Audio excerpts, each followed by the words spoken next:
cho tốt hơn hoặc tồi tệ hơn, họ không thể. Tôi hét lớn đến nỗi giọng tôi vỡ vụn. Anh ấy xem qua các ghi chú của mình mà không cần nhìn lên tôi. Anh không biết phải nói gì với em yêu. Anh ta nói, chỉ vì em yêu là tên của anh không có nghĩa là anh có thể gọi em bằng nó. Tôi hét lên, bạn không thể đuổi họ ra khỏi nhà của họ. Anh cười thầm, họ không có nhà, em yêu. Anh ta nói, họ đang xâm phạm tài sản tư nhân. Bạn có nghĩ rằng những người thợ sửa xe cũ sẽ để họ ở lại lâu hơn không? Đó là vì lợi ích của họ, tôi không muốn ai đó bị bắn. Vậy thì giao nhà cho họ. Tôi cầu xin, bạn biết đấy, chúng tôi không có tiền để nuôi 50 người trong thời gian chưa từng có này. Tôi có thể cảm thấy mặt mình nóng bừng. Chết tiệt John, đừng nói vậy nữa. Tôi hét lên, anh cứ nói thế đi. Làm sao anh không có đủ tiền để giúp những người khó khăn này mà lại có đủ tiền để phá thêm nhiều tòa nhà và khiến nhiều người vô gia cư hơn? John chải râu, em mong mọi thứ vẫn như cũ phải không em yêu? Anh ấy nói, bạn mong tôi giữ thành phố chết tiệt này trong bong bóng thời gian hả? Bảo tồn những người tốt còn sót lại phải không? Bạn tiếp tục đến với tôi mỗi khi chúng tôi cố gắng đánh sập một tòa nhà hoặc đuổi mọi người ra khỏi tòa nhà như thể tôi có thể làm điều gì đó với nó. Anh ta nói, và anh tiếp tục từ chối giúp đỡ những người này John. Tôi cầu xin, tôi thực sự muốn đặt cái tên tốt của mình nếu nó có nghĩa là những người này nhận được sự giúp đỡ. John cười, đó là những gì tôi thích ở bạn. John nói, tôi không nên nói với bạn điều này bởi vì trong đầu bạn hơi nấu ăn nhưng có những người biểu tình khó chịu này đang diễu hành lên xuống trên con đường danh vọng và tôi chỉ đang nghĩ to ở đây nhưng tôi nghĩ bạn là kiểu người nên đi và tham gia cùng họ, anh ta nói. Đây có phải là cách của bạn để được hữu ích? Tôi hỏi, chuẩn rồi, anh ta nói, bây giờ hãy ra khỏi văn phòng của tôi. Có lẽ tôi hơi điên nhưng tôi không quan tâm. Mọi người ở Hollywood đều điên cuồng và đó là điều khiến nó trở nên tuyệt vời.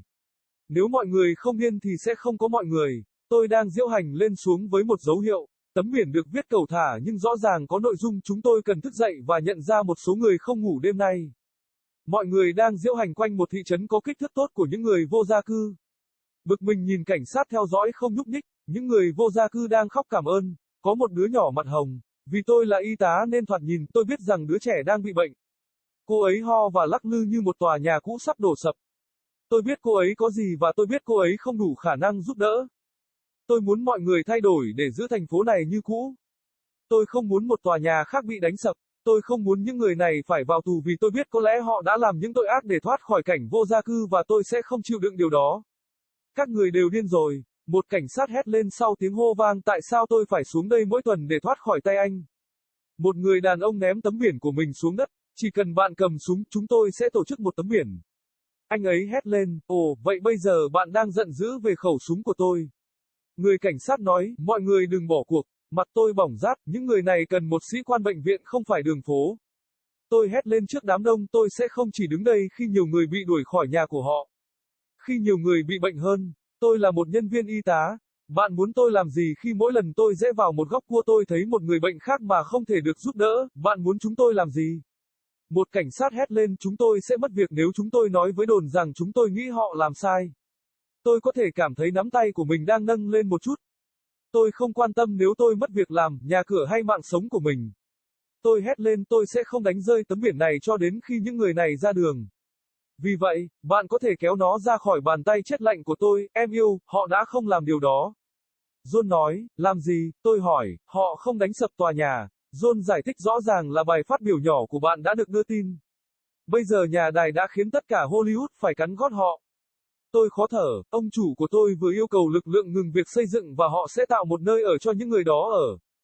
Bạn không cần phải lo lắng về một nơi trú ẩn dành cho người vô gia cư. Điều gì thúc đẩy bạn mà tôi sẽ không bao giờ biết darling. John nói, thật dễ dàng, tôi nói tôi bị thúc đẩy bởi ý nghĩ về sự sáng tạo và hành động của niềm tin. Cô điên rồi, cô nên biết. Anh ta nói, tôi biết, tôi nói, đó không phải là điều tuyệt vời về nó sao?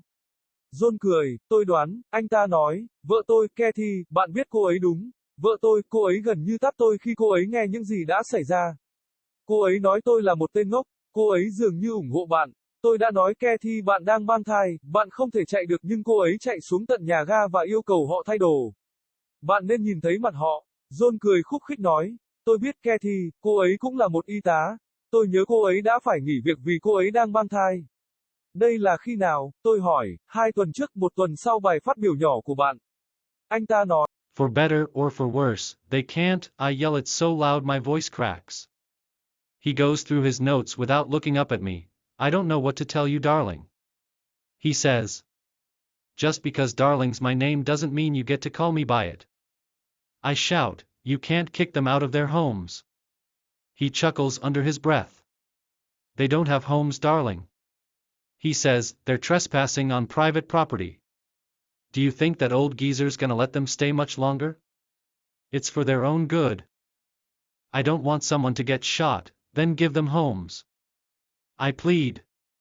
You know we don't have the money to house 50 people during these unprecedented times. I can feel my face burning. Damn it, John. Stop saying that. I yell, you keep saying that. How can you not have enough money to help these people in need but you have enough money to knock down more buildings and make more people homeless? John brushes his beard. You expect everything to stay the same, don't you, darling? He says, you expect me to keep this damn city in a time bubble, huh? Preserve what little good people are left, right? You keep coming to me every time we try to knock down a building or kick people out of buildings like I can do something about it. He says, and you keep denying help to these people, John. I plead, I'd sully my good name if it meant these people get help. John laughs. That's what I like about you. John says, I shouldn't be telling you this because you're a little cookie in the head, but there are these annoying protesters marching up and down the Walk of Fame and I'm just thinking aloud here, but I think you're the type to go and join them. He says. Is this your way of being helpful? I ask. Yup. He says, now get out of my office. Maybe I am a little crazy, but I don't care. Everyone in Hollywood is crazy and that's what makes it so great. If people weren't crazy there wouldn't be people. I'm marching up and down with a sign. The sign is written sloppy but it clear says, we need to wake up and realize some people aren't sleeping tonight. Everyone is marching around a good-sized town of homeless people. Annoyed-looking police watch without moving. The homeless people are crying thank you. There is a small child with a pink face. Since I'm a nurse I know at first glance that the kid is sick. She coughs and sways like an old building about to fall down. I know what she has and I know she can't afford help. I want people to change to keep this city the same. I don't want another building knocked down. I don't want these people to go to jail because I know they probably have done crimes to get out of homelessness and I won't stand for it. You're all crazy. A policeman yells over the chanting, why do I have to come down here every damn week to get signs out of your hands? One man tosses down his sign on the ground. As long as you hold a gun we'll hold a sign. He yells, oh so now you're riled up about my gun?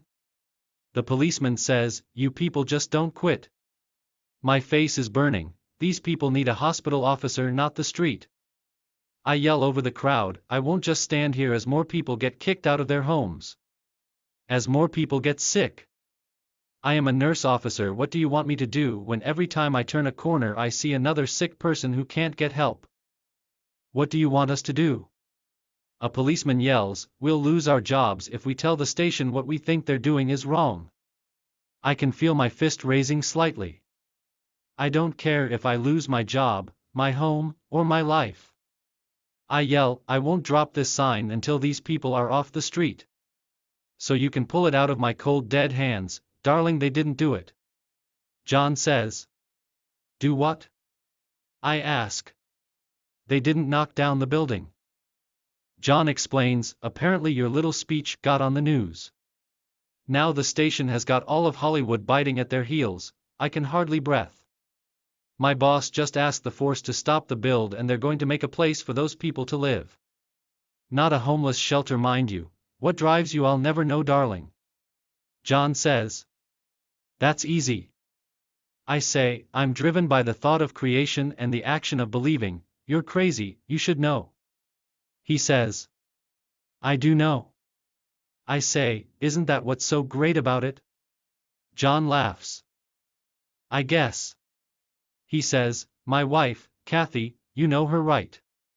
Well, my wife, she nearly slapped me when she heard what happened. She said I was an idiot. She apparently supports you. I said, Kathy, you're pregnant, you can't be running, but she ran all the way down to the station and demanded that they change. You should have seen their faces. John says with a chuckle, I do know Kathy.